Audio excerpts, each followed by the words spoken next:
Welcome to Capital Call, Boyden's podcast series of conversations with private equity and venture capital firms from around the world.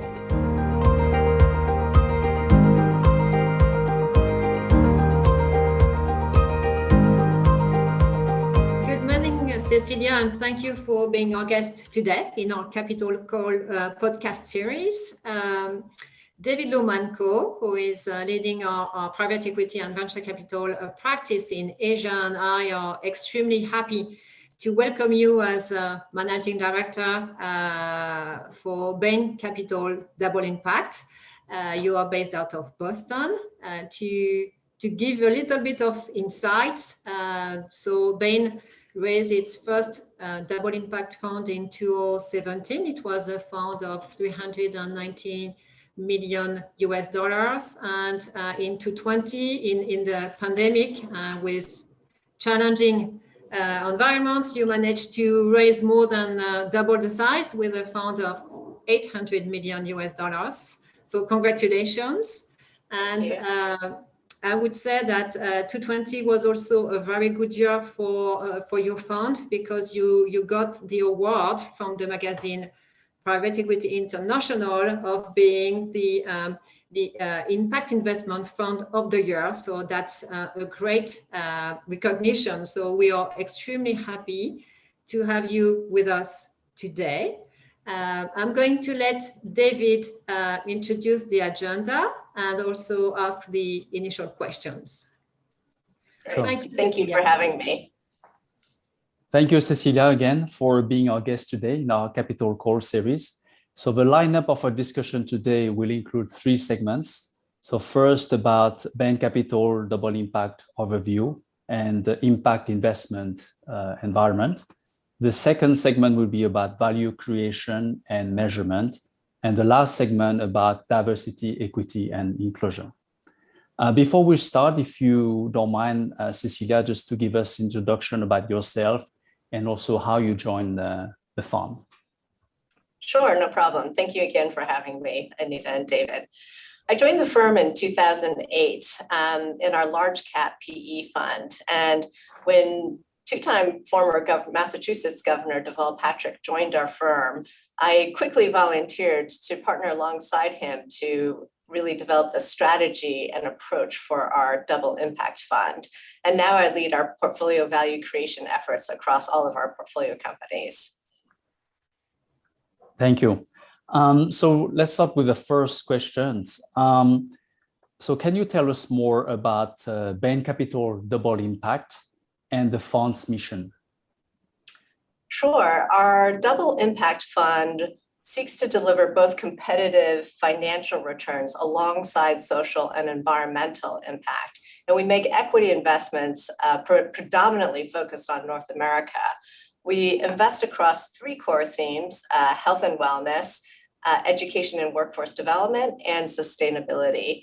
And since our launch, we've made 18 investments, although not all of these are yet public.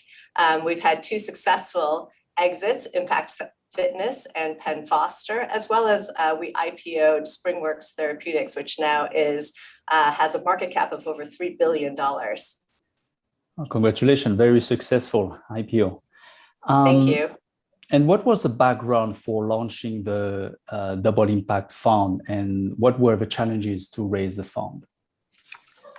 So Bain Capital has a long history of responsible investing and building lasting impact. So leading the impact investment field was a natural extension of our values and our approach.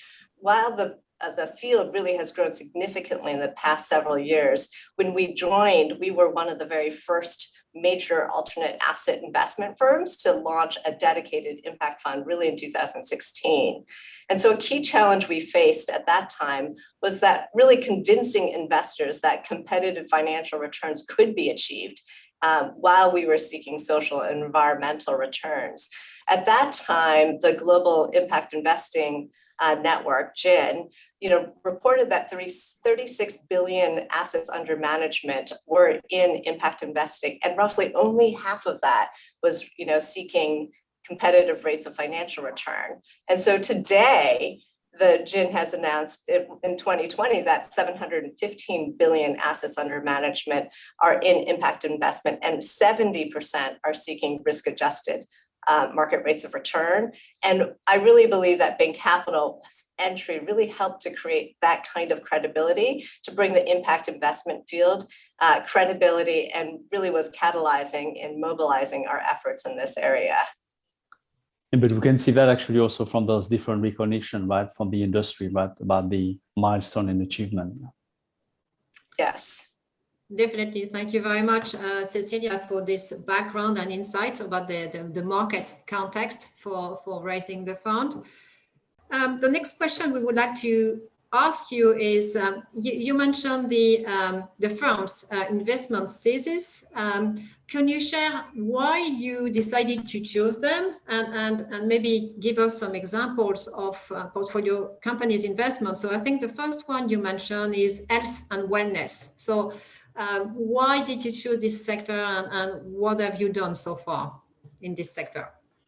Yes, the pandemic really put a spotlight on the inequities, inherent in our healthcare system, and the unequal distribution of benefits really disadvantage many of the vulnerable populations. And so our health and wellness vertical really aspires to improve health outcomes by expanding access to quality, affordable healthcare for these underserved communities.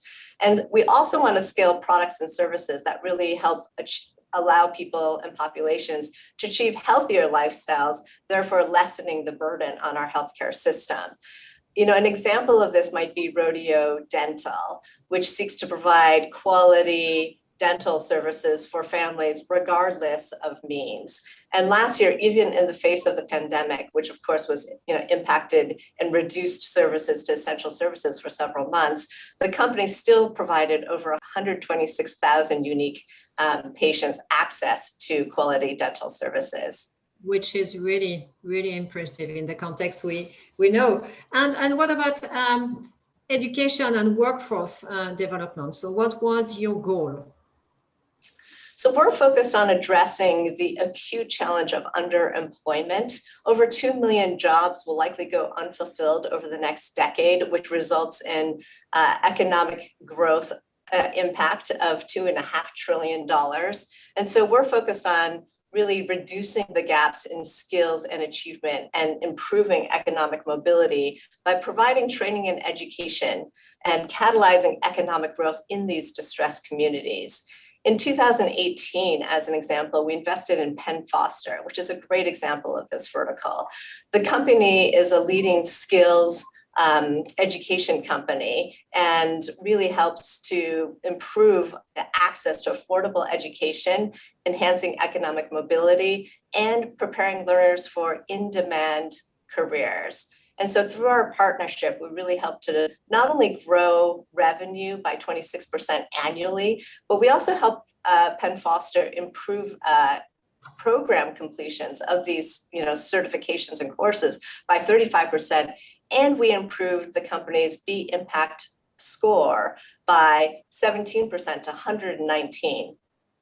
Wow, which is really impressive. So sustainability is a theme that has been used by other firms. We cannot say that Bain Capital Double Impact is leading the way, for instance, on this theme. But what is so special about your vision about this segment, I would say? Well, we definitely believe that addressing climate change is one of the most pressing issues of our time, especially given its far-reaching impact and repercussions to both our physical environment as well as the ecosystems and affecting our communities. And so we target investments that reduce the environmental impact and greenhouse gas emissions through ecologically more sustainable products, services, and business operations.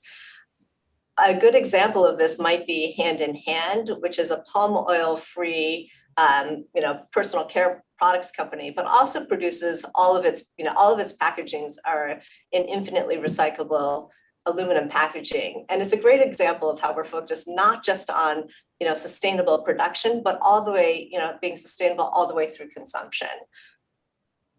And according to you, Cecilia, how has the pandemic changed the way Bain Capital Double Impact is investing, and has it changed anything? When we listen to you, you seem to have been extremely busy over those past years. So I'm wondering whether something changed with this new life, I would say. So certainly our day-to-day had to be, was affected with our diligence and collaboration, in that we had safety and social distancing protocols put in place. But overall, our investments, themes endured, since these were really addressing needs that only, frankly, became more critical, through the pandemic.